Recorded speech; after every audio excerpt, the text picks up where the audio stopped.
Halo, selamat berjumpa kembali dengan saya Paniko. Saat ini saya masih berada di sekolah menjelang kepulangan, tapi saya ingin sedikit sharing, terutama tentang sejarah terkait dengan manusia, ruang dan waktu.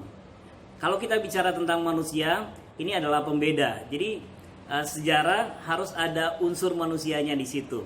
Kenapa ada manusia? Karena manusia ini tentunya berbeda dari makhluk hidup lainnya. Jika kita bicara makhluk hidup lainnya, kita bisa bicara tentang hewan, tumbuhan, tapi pembahasannya memang bukan di sejarah, bisa di biologi, zoologi dan sebagainya. Sekarang kita fokus kepada manusia yang terkait dengan sejarah. Manusia adalah pembuat sejarah itu sendiri, karena manusia berpikir, manusia bertindak, manusia berinteraksi dengan orang lain. Itulah nantinya yang membentuk sejarah dari zaman ke zaman. Berikutnya lagi tentang waktu. Kebetulan saya tidak pakai jam pada kesempatan kali ini, tapi di mana-mana di HP kita, di dinding rumah kita, di kamar, mungkin yang terlewat hanya di misalnya di dapur atau toilet. Bahkan di dapur pun sekarang sudah ada jamnya untuk kita melihat, oh masaknya sampai jam berapa dan berapa lama. Tapi waktu itu sangat penting sekali karena sebagai batas dan kita bisa fokus pada tempatnya kapan. Misalnya yang paling populer aja, perang di Ponorogo. Misalnya kita sudah langsung tahu tuh, oh perang di Ponorogo 1825 sampai dengan 1830 yang sering dibikin bercandaan sebagai jam ya, maksudnya cuma 5 menit perangnya itu. Tapi waktu tentunya menjadi gambaran yang utuh jika kita ingin membahas tentang sejarah. Kita tidak mungkin membahas sejarah sepanjang waktu karena harus ada batasannya, dan batasannya ini ditentukan oleh waktu yang akan kita bahas. Misalnya, peristiwa Rengas Dengklok kita bahas hanya peristiwa selama sehari semalam misalnya, bisa saja.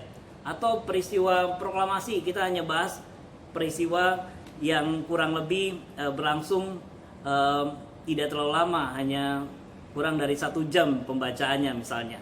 Jadi kita tinggal pilih mau yang mana. Atau kita bicara tentang Eropa abad pertengahan. Wah, itu melingkupi waktu yang ratusan tahun, seperti juga masa Hindu-Buddha di Indonesia. Jadi waktu bisa dibilang pendek, panjang, dan sangat panjang, tapi dalam sejarah itu bisa dilakukan dengan adanya pembatasan. Yang tidak bisa adalah pembahasan karena tidak ada batasan waktunya. Itu bukan sejarah pastinya jika tidak melibatkan waktu di dalamnya. Yang ketiga, ruang.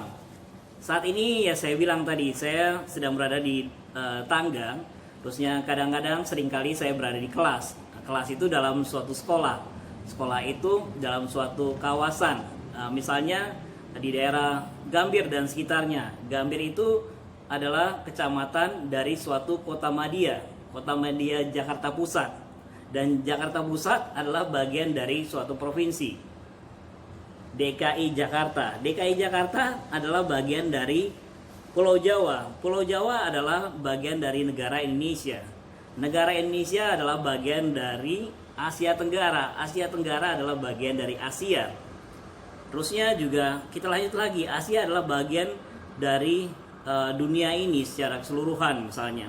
Nanti juga dunia, bola dunia ini, bumi, ini bagian dari tata surya.